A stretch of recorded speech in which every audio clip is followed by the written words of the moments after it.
Oke, ya baik, di sini kita singgung sebentar, kita bahas sebentar tentang kebutuhan dasar manusia ya. Di sini seperti apa itu kebutuhan dasar manusia ya, walaupun teman-teman insya Allah sudah belajar ketika membahas teori kemarin ya. Apa saja sih konsepnya kebutuhan dasar manusia itu ya. Jadi KDM itu adalah unsur yang dibutuhkan untuk mempertahankan keseimbangan fisiologis maupun psikologis pada manusia. Kalau fisiologis kan enak kelihatan ya, dia sakit A, kelihatan lemes atau ada luka dan sebagainya kelihatan fisiologis ya. Kalau psikologis lah ini yang tidak terlihat, nah ini juga bisa dikaji ya. Gunanya untuk apa? Untuk mempertahankan pola hidup sehat ya. Jadi dikatakan sehat di sini harus seimbang antara fisiologis dan psikologis. Ya, itulah kenapa kalau orang di rumah sakit jiwa itu sehat fisiologis, tapi psikologisnya lah yang kurang sehat.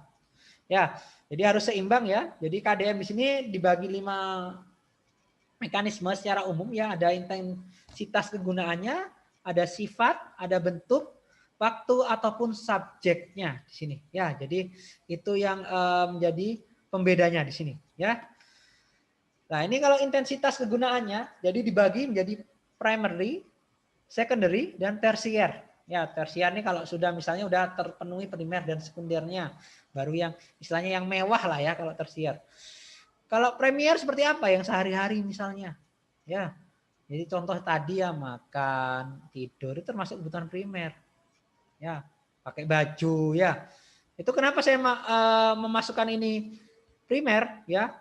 Ya bayangkan saja kalau misalnya kalian sehat gak pakai baju jalan kemana-mana ya kan akhirnya gak sehat kejiwaannya kayak gitu ya. Kalau sekunder seperti apa ya nanti ada bahasan lainnya nanti ya terkait intensitas kegunaan di sini ya. Kalau sifat dan bentuknya seperti apa ini ya, sifat jasmani rohani tadi ya physically dan dan psikis ya nanti itu sifat. Untuk bentuknya ada material dan imaterial. Ada yang bisa terlihat secara langsung ya, misalnya makan udah jelas nih makanannya terlihat. Ada yang imaterial. Ya, imaterial itu seperti apa yang tidak terlihat. Ya, contoh kalian butuh nafas.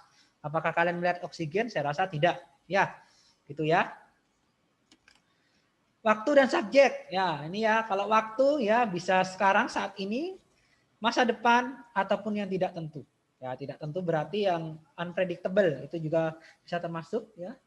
Subjeknya bisa individu secara personal ya atau secara bersama-sama. Sini ya.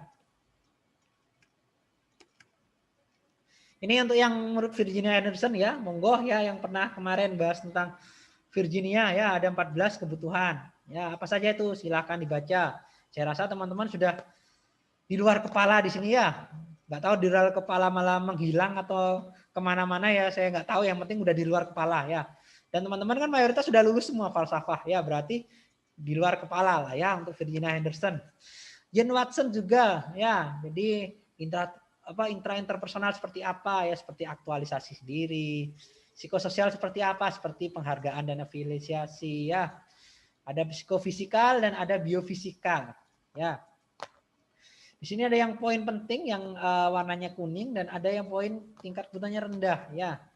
Tapi di sini bukan berarti rendah nggak penting atau dasar malahan di sini ya. Dasar dalam arti ya harus di sini ya. Jadi untuk bertahan hidup atau kebutuhan untuk yang mempertahankan fungsi secara optimal kehidupannya. Nah, ini saya rasa sudah dibahas di topik Jen Watson ya. Nah, ini mungkin yang belum kalian bahas tentang kebutuhan dasar menurut Abraham Maslow. Ya, jadi ada 5 tingkatan nanti. Ya, hierarki Maslow nanti bisa kalian browsing seperti apa sih hierarki Maslow itu ya. Bagian ada psikologi, keamanan, ya, kasih sayang, self esteem atau misalnya pengakuan ya atau self aktualisasi atau bagaimana dia bisa beraktualisasi dia, bagaimana dia bisa melakukan peran sebagai manusia seutuhnya ya bisa memberikan misalnya bisa bersosialisasi bisa memberikan yang bisa memberikan istilahnya bisa memberikan efek atau keberadaan orangnya itu dianggap ya karena ketika sudah di masyarakat tapi misalnya keberadaannya itu tidak dianggap itu akan tidak maksimal atau istilahnya dia ada poin yang tidak teroptimalkan sehingga dia tidak dianggap dalam bermasyarakat. Nah, itu termasuk permasalahan dalam pemenuhan kebutuhan dasar manusia. Karena manusia dikenal dengan sifat sosial, ya. Jadi nggak bisa hidup sendirian. Jadi harus istilahnya harus saling tolong menolong. Itu intinya dari kebutuhan dari Maslow, ya. Jadi strukturnya dari bawah, jadi pemenuhan kebutuhan fisiologis, ya, makan, tidur dan sebagainya, aman, nyaman, ya, ada rumah dan sebagainya. Mungkin saja kalian bisa hidup tanpa rumah, bisa, ya. Misalnya dari masjid satu ke masjid yang lain, dari kolong jembatan satu ke kolong jembatan yang lainnya juga bisa, mungkin, ya. Tapi kan tidak optimal nanti, ya. Kasih sayang, ya mungkin saja bisa hidup tanpa kasih sayang. Namun, ya pasti berbeda nanti. Ya, jadi itu yang mungkin menjadi poin penting dalam pemenuhan kebutuhan dan dasar manusia. Dan ini juga nanti bisa menjadi tolak ukur ketika kalian mengkaji pada pasien, ya, dalam kebutuhan dasar manusia. Ini faktor yang mempengaruhi, ya, ini mungkin yang terakhir, ya, faktor yang mempengaruhi terkait pemenuhan KDM, ya. Kenapa kok bisa beda-beda, ya? Jadi nanti ada 4 faktor, ya. Pertama yang paling utama yang sering itu adalah faktor penyakit, ya.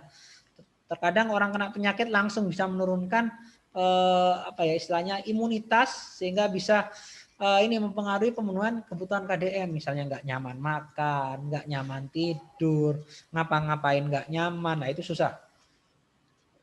Ya, terus selanjutnya mungkin hubungan keluarga, yaitu ya misalnya broken home dan sebagainya, itu juga bisa berdampak ke psikisnya, ya. Konsep diri ini seperti apa? Harus konsep diri ini bagaimana dia bisa menerima dirinya. Ya, bagaimana dia bisa mengartikan dirinya itu bermanfaat. Ya, paling tidak dia harus menerima dirinya sendiri sebelum dia berusaha dirinya diterima di masyarakat. Apakah ini susah? Ya, kalau misalnya kalian tidak terbiasa aware dengan kekurangan, aware dengan kelebihan kalian sendiri, ya kalian kan susah nanti kalau tidak paham itu. Bagaimana kalian mengkonsepkan, oh ya saya sehat. Kenapa saya sehat? Karena saya ini, itu, dan sebagainya. Kenapa sehat versi saya beda dengan sehat versi dia? Karena kita adalah manusia dan itu unik sifatnya. Ada yang kena jarum, biasa.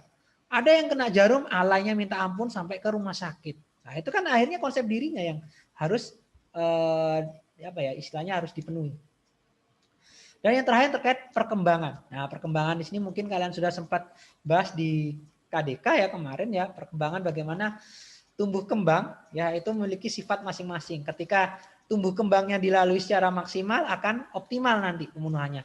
Ketika tidak optimal atau tidak maksimal, misalnya dalam salah satu tahap tumbuh kembangnya itu ada masalah, nanti akan mempengaruhi ke yang lainnya dan nanti akan mempengaruhi ke pemenuhan kebutuhan dasar manusianya. Ya, itu yang poin pentingnya dari faktor yang mempengaruhi dari perubahan pemenuhan kebutuhan dasar manusia. Itu ya konsep intinya dari kebutuhan dasar manusia yang nanti akan teman-teman bahas di 9 topik yang selanjutnya. Itu ya. Jadi mungkin itu saja yang saya share terkait ini ya, yang terkait topik pemenuhan kebutuhan